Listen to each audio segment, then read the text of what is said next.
Good morning, Susanna Anderson here with the Are They All Yours blog at StephenAndersonFamily.com. Today I want to show you about a quick, nifty little appliance that I just rediscovered. And this is this egg cooker. Now, I'm not a stranger to egg cookers. Growing up in Germany, every household I ever knew of has egg cookers because people in Germany like to eat their eggs for breakfast soft boiled. And this thing makes it really easy to make a soft boiled egg. However, I have not had one ever since I've moved to the US almost 20 years ago, and they were not really a thing here until just recently, and now they are just all the rage. So I just bought one for myself, and I'm very, very choosy when it comes to buying appliances because our house is not very big. My kitchen behind me, you can tell, is not very big for a family of 13, and counter space to me is very precious. I try not to have anything that's superfluous. That being said, I absolutely love this egg cooker, and my only regret is not getting one sooner. So I want to show you how this works in case you're either looking to get one for yourself or this is a great gift idea. Anybody who likes to eat eggs, they will love this. So let me run through and show you how to make eggs for this. This particular model here is the Dash Deluxe Egg Cooker with a 12 egg capacity. They also make one with a 6 egg capacity that has equally good reviews on Amazon, so I imagine that a lot of the things that I talk about here are applicable to that model as well. Now, if you have a medium to large size family, you should definitely go for the larger model. It is plenty for our family of 13, but even if you just say have like 4 or 5 people in your family, the bottom tier can be cooked without the top tier installed, which the bottom tier has a capacity of 8 eggs, whereas their 6 egg model only has a capacity of 6 eggs on the bottom. So by getting the double tiered version, the 12 egg capacity version, even if your family is not as large as mine, you might prefer being able to make 8 eggs at a time as opposed to making 6 eggs at a time if you're going to make them soft or medium or hard boiled. Also, in the case of making poached eggs, the 6 capacity version only has a tray that fits 2 poached eggs in the bottom, whereas with this larger model, even if you're only using the bottom tier, you can make 4 poached eggs in the bottom. And that's just the beauty of this little appliance, that you can make eggs that are either boiled, soft, medium, or hard, or you can make poached eggs. You can make up to 7 at a time, but you can really make a combination. You could put poached in the top, 3 poached eggs in the top, and 8 or fewer boiled eggs in the bottom. Or you could put 4 poached eggs in the bottom and up to 4 boiled eggs in the top. You can also make an omelet in the bottom, and then you could either make poached eggs in the top or boiled eggs in the top. Now, what I'm going to show you here today, we are going to make 4 soft-boiled eggs on top and 4 poached eggs in the bottom. Now, the way this works is that basically there's a hot plate in the bottom, and you add a certain amount of water to the bottom hot plate. It's not on, so I'm not touching it while it's hot.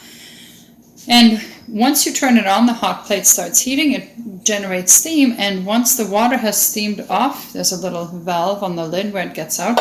Once enough water has steamed off and the hot plate is getting to be dry, it sets the alarm that alerts you. It starts jingling, and you will hear that at the end of the video.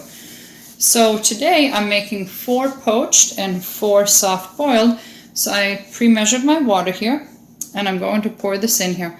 Now, the measuring cup does show you on there, there's lines on there for how many ounces of water on this side, and on the other side it shows you if you wanted to make poached or omelet, this is the line for that, or if you're making soft, medium, or hard-boiled eggs.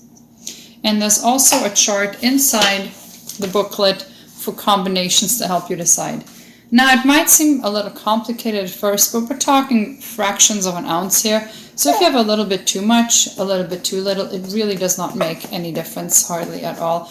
And you'll just play around depending on your size eggs. So once we have the water in the bottom, it is really, really important that no matter whether you're boiling your eggs or whether you are making an omelet or poached eggs, this insert must go in first. If you were to put this pan directly on the water, it would burn. Same for the omelet pan. So this here goes on in any case, whether or not you are boiling your eggs. So my next step, I'm going to spray this pan and crack 1 egg into each mold. I cracked 4 eggs into here.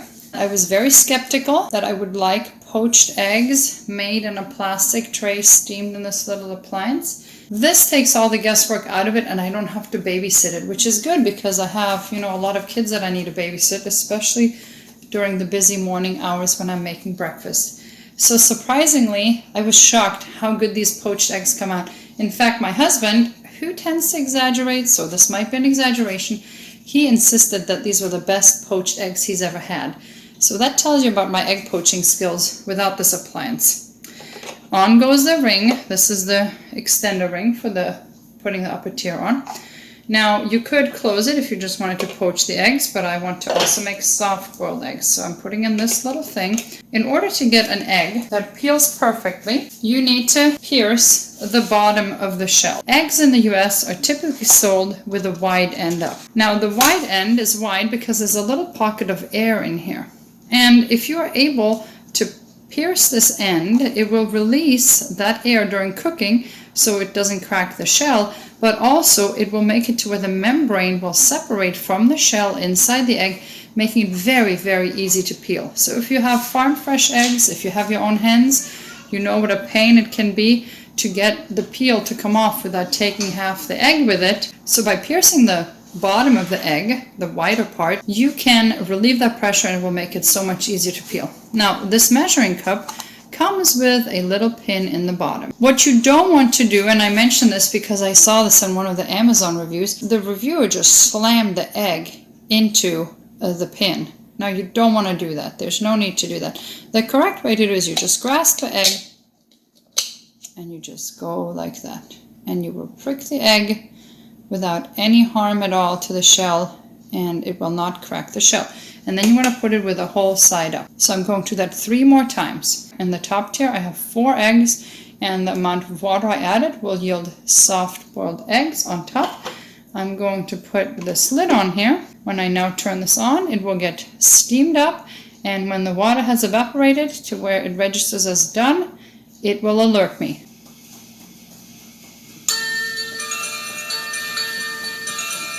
That jingle means the eggs are done. I'm going to simply turn this off. It really only took a few minutes. Carefully open that. There's still hot steam coming out. In the few minutes that it took, I had just enough time to prepare some toast. In the back you see some toast with avocado and bagel seasoning on it. That's just the bagel seasoning from Costco that you can see in the back there. And then in the front, I just have some buttered toast and an egg holder for the soft-boiled eggs. So the soft-boiled eggs I just put in a quick ice bath just for a moment to stop the cooking to make sure they actually stay soft-boiled.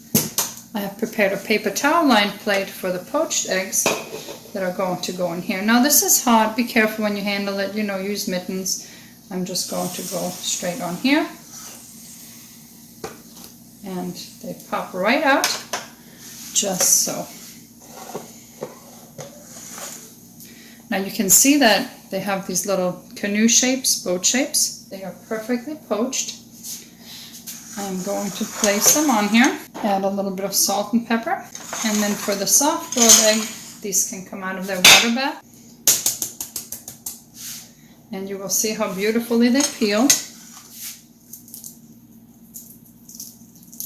There you go. I like to eat mine with salt and pepper. Let's break this open and see how the egg turned out. And there you have it, a perfectly soft-boiled egg where the white is fully set. The yellow is waxy on the very outside and still soft on the inside. If you like yours a little bit more well done, you can add just a little bit more water and it will cook just a little bit longer. So that right here is a soft-boiled egg. Let's take a look at these poached eggs, how they turned out. And again, a perfectly poached egg. The yellow is a little bit runny, mostly waxy, absolutely delicious. Very easy, very fast, even for a very large family of 13 people. This appliance is large enough to where I can pull off breakfast in just a couple of batches. And while the first batch is going, I can get the toast all ready, the avocado all ready. And they come out perfect every time, no babysitting required. I hope you enjoyed this brief review. If you or someone you know loves eggs, they will absolutely love this. So it might be a great gift idea for Christmas. I will put a link to this product in the description of this video below. Thank you for watching.